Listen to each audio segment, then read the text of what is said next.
¿Qué tal? ¿Cómo le va? Muy buenas tardes. Muy buenas tardes. Qué bueno que está con nosotros. Gracias. Bienvenido a la información. Yo soy Enrique Lascano y lo invito para que se quede con nosotros durante los próximos 30 minutos. Vamos a tomarle juntos el pulso a México y al mundo.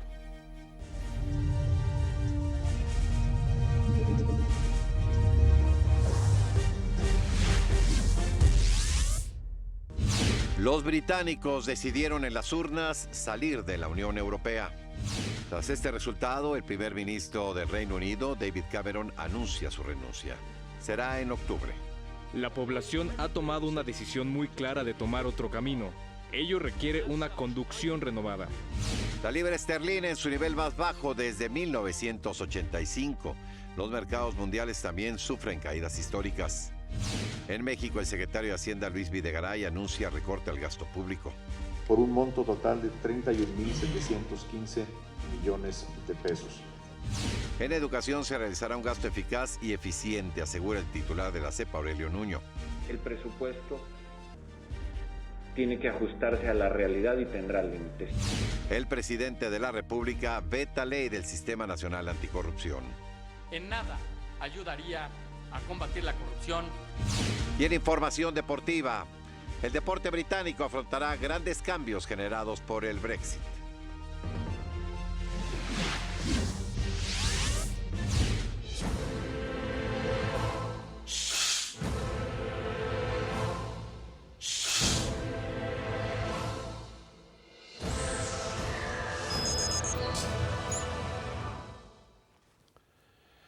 Bueno, pues mire, día histórico para el Reino Unido, para Europa y pues le diría yo que para el mundo en realidad. ¿Por qué le comento esto? Porque los británicos salieron a las urnas y ganó el sí a dejar la Unión Europea. Los resultados de este referendo fueron cerrados. La diferencia entre el quedarse y el abandonar la Unión Europea fue de poco más de 1 millón de votos. ¿Qué le digo? A lo mejor un par de grandes colonias, ¿no? A lo mejor mucho menos que una delegación política aquí en la Ciudad de México. La primera vez que un país deja este bloque desde su creación en el 92. De hecho, desde el 73 en que se creó su antecesor, la Comunidad Económica Europea, y solo Groenlandia había abandonado el grupo. Pero bueno, ¿quién mejor para profundizar en el tema que quien lo hace cotidianamente, quien analiza y le informa a usted de la escena internacional?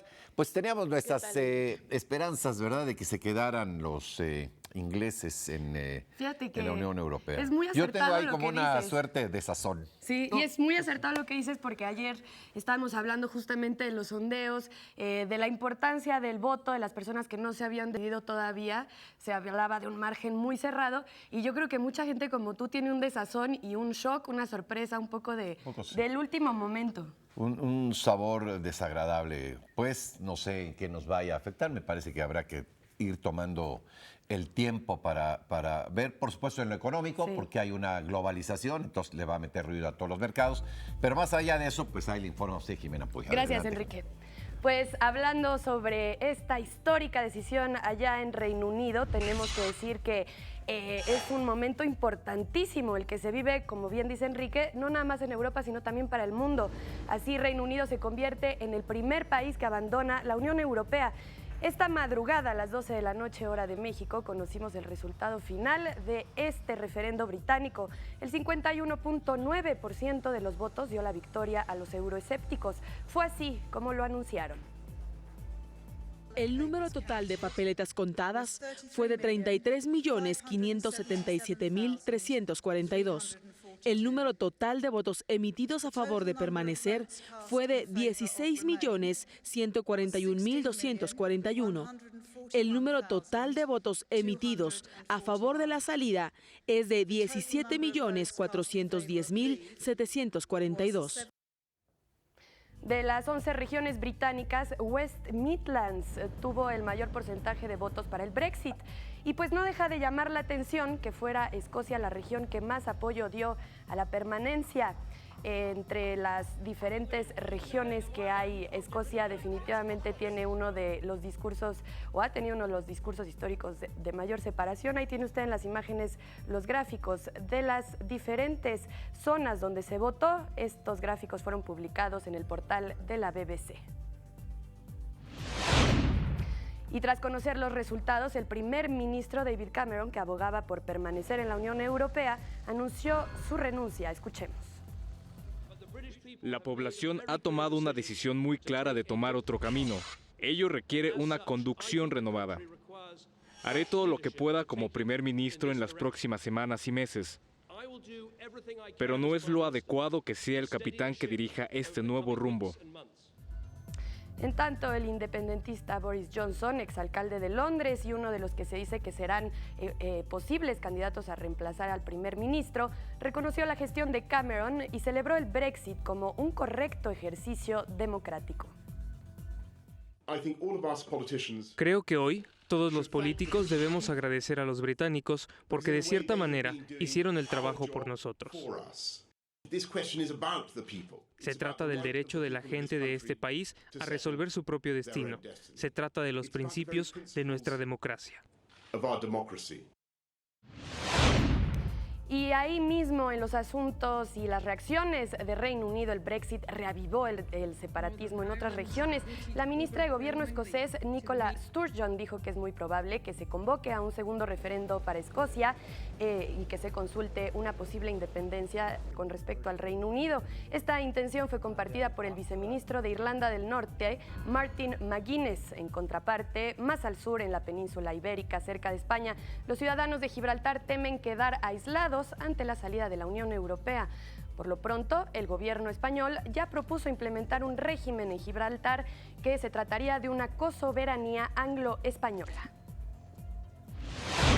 Y como era de esperarse, líderes y jefes de Estado del mundo no tardaron en reaccionar ante la incertidumbre que provocó el rechazo británico a Europa. Estas fueron algunas de las reacciones. Es un momento histórico, pero seguro que no es un momento para las reacciones históricas. Quiero tranquilizar a todo el mundo, decirles que estamos preparados también para este escenario negativo. ¿Qué significará exactamente? Esto dependerá de si nosotros, los otros 27 miembros de la Unión Europea, seremos competentes en esta situación y de no sacar conclusiones rápidas y sencillas del referéndum británico, lo que solo crearía más divisiones en Europa. La decisión británica exige tomar conciencia de las deficiencias del funcionamiento Europa y de la pérdida de confianza de las personas sobre este proyecto. Los líderes europeos tendrán una reunión de urgencia el próximo lunes para discutir el futuro de Europa. Entre los mayores temores está la amenaza de otros grupos nacionalistas en el continente. Sí, es posible salir de la Unión Europea. Como saben, desde 2013 he llamado a un referéndum del mismo tipo que en Reino Unido. El Reino Unido acaba de comenzar un movimiento que no se detendrá. Y en los asuntos económicos, las bolsas europeas abrieron a la baja ante el temor británico con pérdidas de hasta el 8%. La libra esterlina fue la moneda más castigada, se depreció un 7%, cotizándose en $1.3, el peor nivel desde 1985.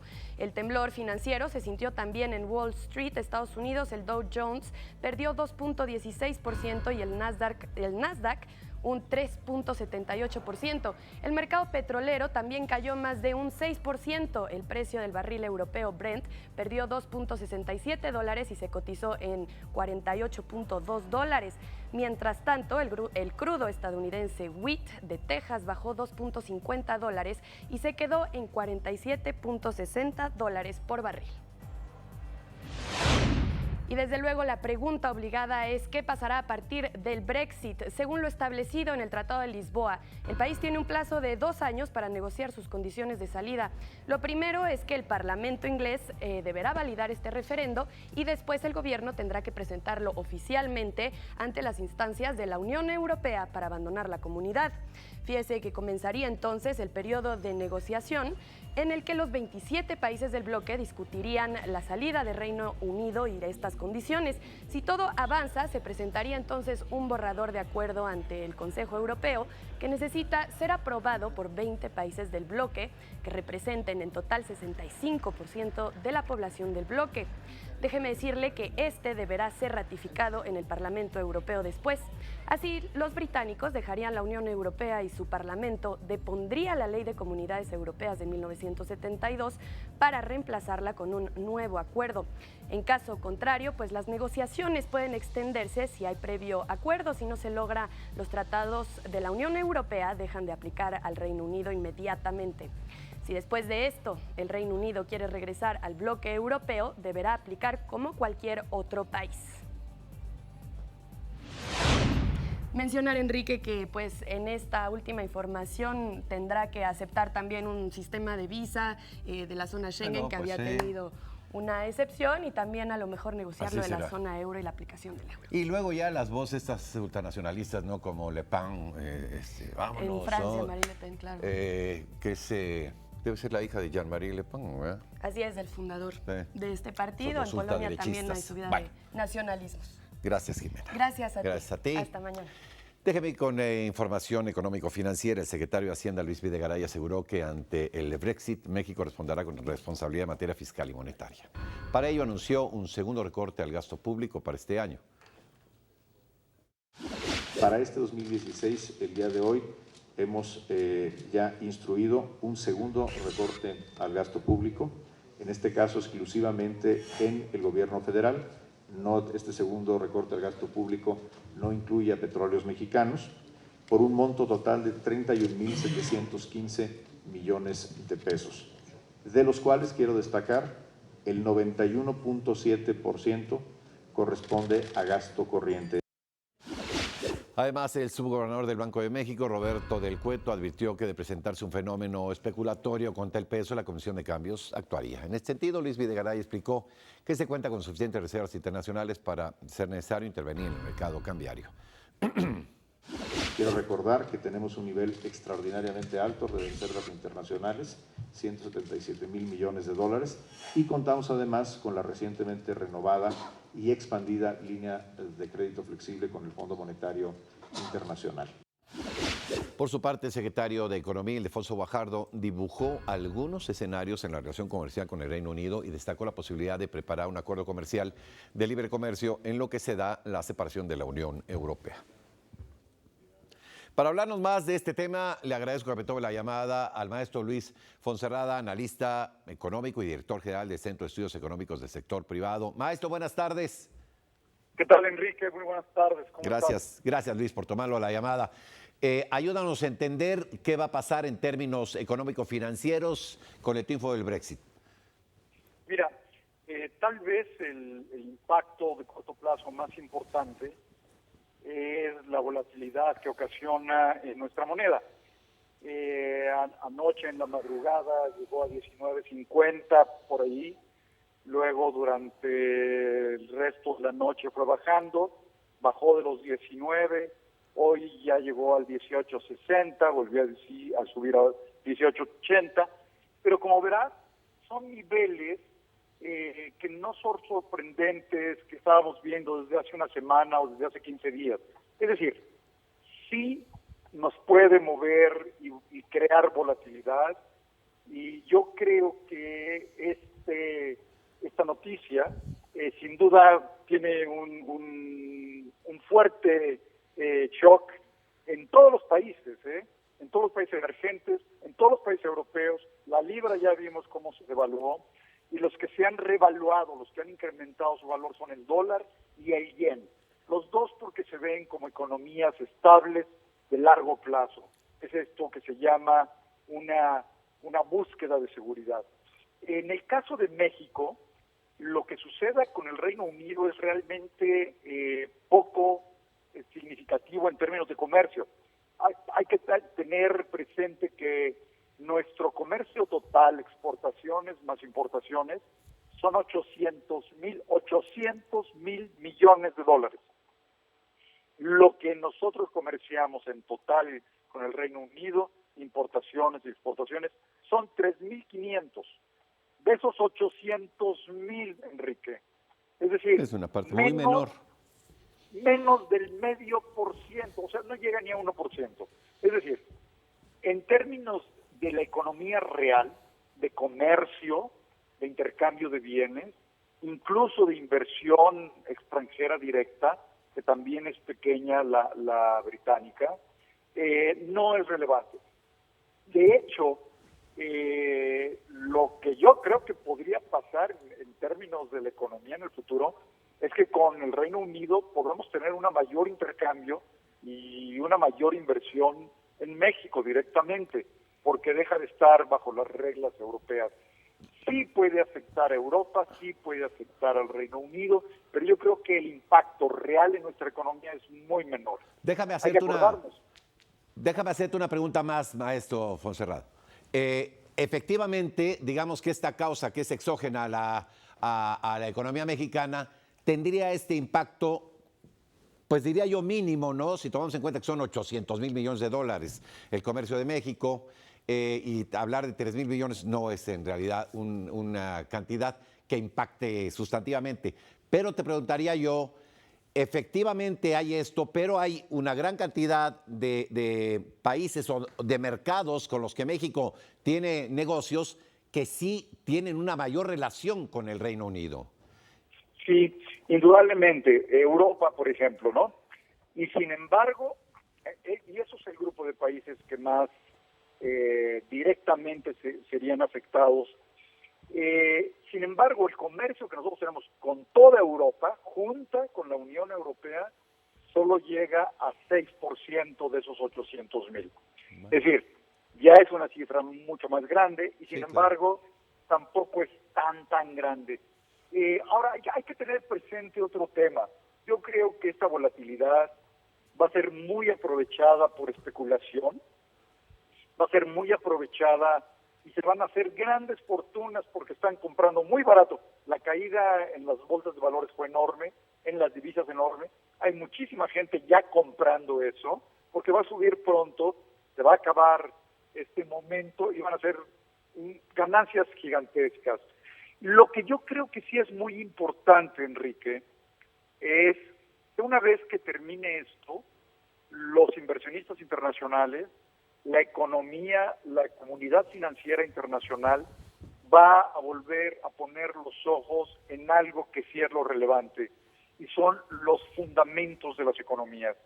En ese sentido, yo quisiera comentarte que la intervención del secretario de Hacienda de esta mañana es muy importante, porque claramente la reducción del gasto público, que es la mejor solución ante la volatilidad, porque esa nos permite reducir el déficit en la balanza de pagos, es lo más relevante. Yo creo que con gran responsabilidad lo comentó y además hizo otra cosa importante. Mantuvo su compromiso de tener un superávit que se llama primario para el 17. Esto es lo que finalmente da confianza a una economía y yo creo que fue muy oportuna y muy importante. No es un recorte muy grande el que anunció, 30,000 millones, ¿no? O 31,000 me parece, de los cuales 29,000 son todos en gasto corriente, lo que es una buena noticia, y eso va a ser bien recibido por la comunidad financiera y debe abonar a reducir esta volatilidad. Y no va a tener un costo importante para la economía tampoco. Luis, siempre un privilegio platicar contigo. El placer es mío, Enrique. Hasta luego. Gracias, maestro. Luis Fonserrada, usted lo conoce, uno de los más prestigiados analistas económico-financieros. Pues ahí está, pues, ¿no? Ahí está dicho en voz de alguien que conoce el tema. Porque de repente, pues todos nos convertimos ya como en expertos en Brexit, ¿no? Bueno, secretario de Educación Pública, pasando a otros temas, Aurelio Nuño, indicó que ante el entorno económico mundial, los recursos deben aprovecharse de la mejor manera. El presupuesto tiene que ajustarse a la realidad y tendrá límites. Y por eso tenemos que buscar decisiones o acciones eficaces y eficientes. Durante la inauguración de la sesión ordinaria de la Asamblea General de la ANUYES, dijo que el gran reto de nuestro país para que este sea viable y desarrollado en el siglo XXI es brindar en todos los niveles educación de calidad y para todos. aseguró que para el 2018 se calcula superar la meta de cobertura en educación superior a más del 40%. El gran proyecto para que México sea un país más libre, más próspero y más justo en este siglo XXI tiene que ver con la educación y por eso, repito, es tan importante esta reforma. No es una reforma más y no es simplemente un tema pasajero, es una reforma de gran profundidad que puede lograr cambiar la trayectoria del país. El presidente de la República vetó la Ley General de Responsabilidades Administrativas por considerarla excesiva y que haría inoperante el reciente Sistema Nacional Anticorrupción al obligar a millones de particulares a presentar sus declaraciones patrimoniales. Bueno, pues escuche usted. En ejercicio de la facultad constitucional de realizar observaciones a las leyes aprobadas por el Congreso de la Unión, conocida como facultad de veto, la presentación de las declaraciones de millones y millones de mexicanos que salen todos los días a ganarse la vida de forma honesta, en nada ayudaría a combatir la corrupción y en todo perjudicaría su vida privada y pondría en riesgo sus derechos humanos. Bueno, es la voz y la imagen de Humberto Castillejos, que es el consejero jurídico de la presidencia. Informó que por ello se devolvió al Senado de la República para su análisis el artículo 32, incisos B y C y de dicha ley, así como otros 15 artículos. Y que esta medida resultaría contraria a los derechos humanos previstos por la Constitución General de la República al afectar de manera excesiva la vida privada y la protección de los datos personales de los mexicanos.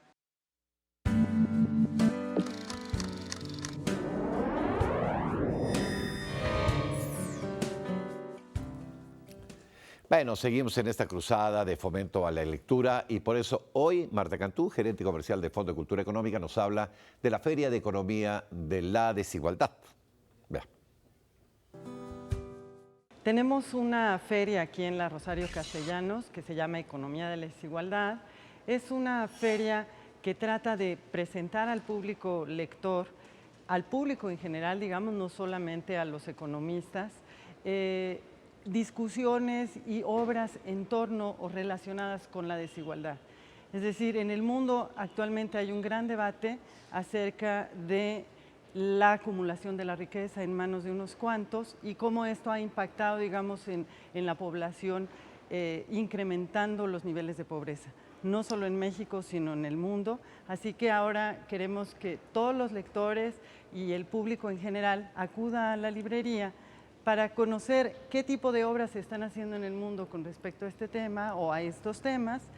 Y tenemos obras no solo de nuestro fondo editorial propio, sino de más de 40 sellos editoriales, en donde podrán encontrarnos más de 600 o cerca de 600 títulos distintos, 6.500 ejemplares, y bueno, creemos que es un buen momento para acercarse. Tenemos descuentos que van del 20 al 40%, y también tenemos una exhibición sobre libros de la desigualdad y la pobreza, no solo en la librería Rosario Castellanos, tenemos también en otras librerías de la Ciudad de México, como son las que están en el sur, que se llama la Octavio Paz, que está en Miguel Ángel de Quevedo y Universidad, en la Daniel Cosío Villegas. Tenemos libros también sobre desigualdad y demás en una exhibición especial en Guadalajara, en la librería de Monterrey, en la de Aguascalientes y en la de Tuxtla Gutiérrez. La feria y esta exhibición especial de libros va a estar hasta el próximo 10 de julio. El Fondo de Cultura Económica, digamos, está retomando una de sus líneas de origen en cuanto a la política editorial, que se refiere a la economía. Es decir, estamos poniendo en su lugar el nombre del Fondo de Cultura Económica, porque el fondo surgió como una editorial básicamente de economía, por lo que ahora estamos tratando de enfocar nuestra línea editorial hacia obras de economía. Ya nos vamos, siga pendiente de las noticias, los siguientes cortes, 4, 6, 8, punto de las 9, lo espera Gustavo Rentería. Yo lo espero el lunes con todo este equipo de trabajo, con todos mis compañeros a la hora de costumbre. Gracias pues, yo soy Enrique Lascano y en nombre de todos ellos, que tenga usted un venturoso fin de semana. Buenas tardes.